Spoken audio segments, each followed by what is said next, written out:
Hello friend, हमारी आज की कहानी है बुढ़ापे का कड़वा सच। एक गांव में एक बूढ़ी औरत रहती थी। उसका पति मर चुका था और उसके बेटे भी चल बसे थे। उसका इस दुनिया में कोई नहीं था। रिश्तेदारों के नाम पर बस एक भतीजा था। बूढ़ी औरत के लिए उसका पति और बच्चे बहुत सारा पैसा छोड़कर गए थे, जो अब उस भतीजे के नाम पर हो गई थी।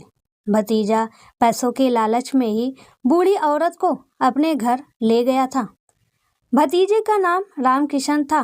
रामकिशन की पत्नी का नाम लीला था और उसके 3 बच्चे थे।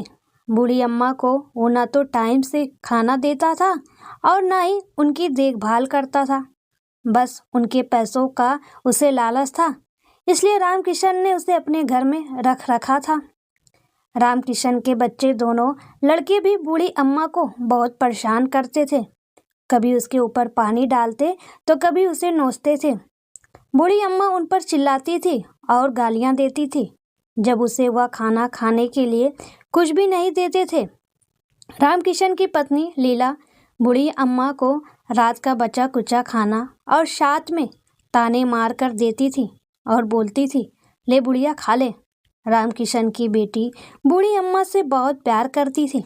वह चोरी छुपे अपने हिस्से की मिठाई और खाना बूढ़ी अम्मा को दे देती थी। रामकिशन के बड़े बेटे की सगाई थी। औरतें अंदर नाच गा रही थी और ढोल बाजे बज रहे थे।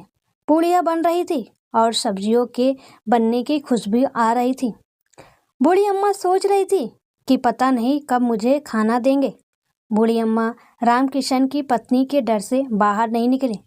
वह अपने कोठी में ही बैठे बैठे खाने के लिए देख रही थी, क्योंकि उसने 2 दिन से कुछ नहीं खाया था। वह सोचती कि मुझे तो ये लोग रोटी भी नहीं देते, फिर इतनी बढ़िया बढ़िया पूड़ियाँ क्यों देंगे। बूढ़ी अम्मा को भी बनी पूड़ियों की खुशबू आ रही थी। उसने सोचा कि पूड़ियों के पास जाकर क्यों ना मैं हलवाई से 2 पूड़ी मांगती हूँ। फिर वह पैरों के बल सरकती हलवाई के पास गई और वहां जाकर ऐसे देखने लगी जैसे कोई भूखा की तरह देखता है। बूढ़ी अम्मा हलवाई से कुछ कहने ही वाली थी कि उसने देखा रामकिशन की पत्नी लीला कभी इधर जाती, कभी उधर जाती, कभी हलवाई के पास आती, कभी कहीं और। बोलती, खाना बना है या नहीं, सब खाने का इंतजार कर रहे हैं। इतने में ही उसने बूढ़ी काकी को वहां देखा और उसका हाथ पकड़कर अंदर ले गई। बोली, तुम्हारा पेट है या कोई कुआं? अच्छे से बैठा नहीं जाता? अभी तक भगवान का भोग भी नहीं लगा और मेहमानों ने खाना भी नहीं खाया और तुम खाना खाने के लिए बाहर कैसे आई? बूढ़ी अम्मा न कुछ बोली न रोई, चुपचाप खिसकती हुई अपनी कोठरी में चली गई। भोजन तैयार हो गया। सब मेहमान खाने लगे, कुछ अंदर कुछ बाहर। बूढ़ी अम्मा अपनी कोठरी में चली गई। बोली, मैं बाहर क्यों गई थी? मैंने बेकार में उसे गुस्सा दिला दिया। अब वह मुझे खाना भी नहीं देगी। उसके पेट में वो पूड़ियों की खुशबू बार बार आ रही थी।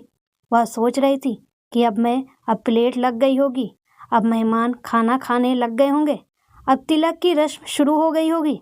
बूढ़ी अम्मा ने सोचा, अब बाहर जाकर देखती हूँ, अब तो सब काम करके चले गए होंगे।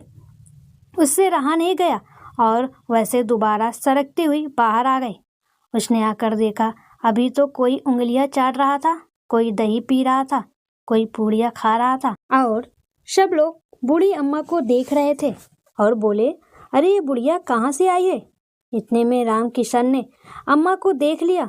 देखते ही उसने पूड़ियों का थाल नीचे गिरा दिया और गुस्से में बोला, तू यहाँ क्यों आई है? और घसीटते हुए वापस कोठरी में ले गया। रामकिशन की बेटी लाडली ये सब देख रही थी। उसे बड़ा दुख हुआ और वह चिल्लाई और बोली, अगर मेहमानों से पहले अम्मा खा लेंगी तो क्या बिगड़ जाएगा? ये मेहमान भी तो खाना खा रहे हैं। पर वह अपने माता पिता के डर से और कुछ ना कर पाई। उसने अपने हिस्से की पूड़ियाँ एक बर्तन में रख दी कि बाद में अम्मा को दे दी। सब मेहमान चले गए। रात में उसकी माँ और पिता भी सो गए। तब वो चुपके से उठी और अम्मा की तरफ जाने लगी। जब रामकिशन घसीटते हुए लाया है तो उसके हाथ पैरों में पत्थर से चोट लग गई थी और वह बेहोश हो गई थी। उसे कुछ नहीं याद था। अब अम्मा को थोड़ा बहुत होश आया। उसने सोचा अब तो सब मेहमान खाकर चले गए होंगे। इन पूड़ियों की वजह से बेकार में इतनी चोट खाई। पर इस भूखे पेट का क्या करूं और कैसे समझाऊं? लेकिन अब तो सब कुछ खत्म हो गया होगा।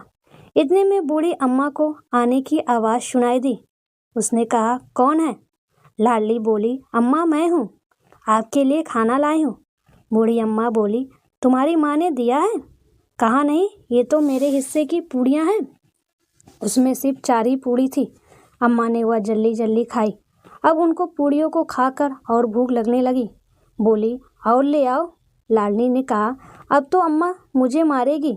तो अम्मा ने कहा, तो मुझे वहाँ ले चलो जहाँ सब मेहमानों ने खाना खाया था।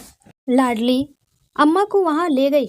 वहाँ अम्मा जूठे बर्तनों में पूड़ियाँ उठा उठाकर थोड़ी बहुत खाने लगी और बच्ची सब्जी चाटने लगी।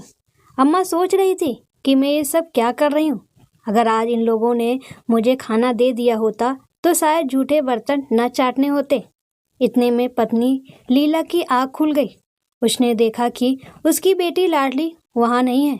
उसने इधर उधर देखा, फिर देखा कि लाडली जूठे बर्तन के पास खड़ी है।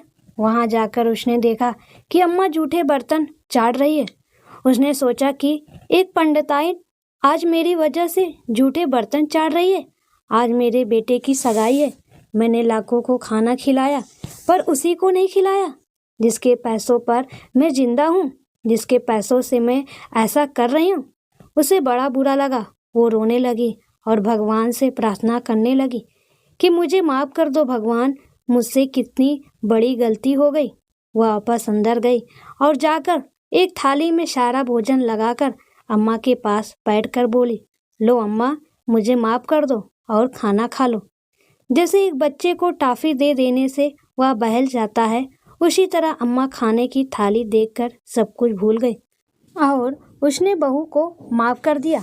लेकिन दोस्तों, ऐसा किसी के साथ नहीं करना चाहिए, खासकर खाने के लिए तो बिल्कुल भी नहीं।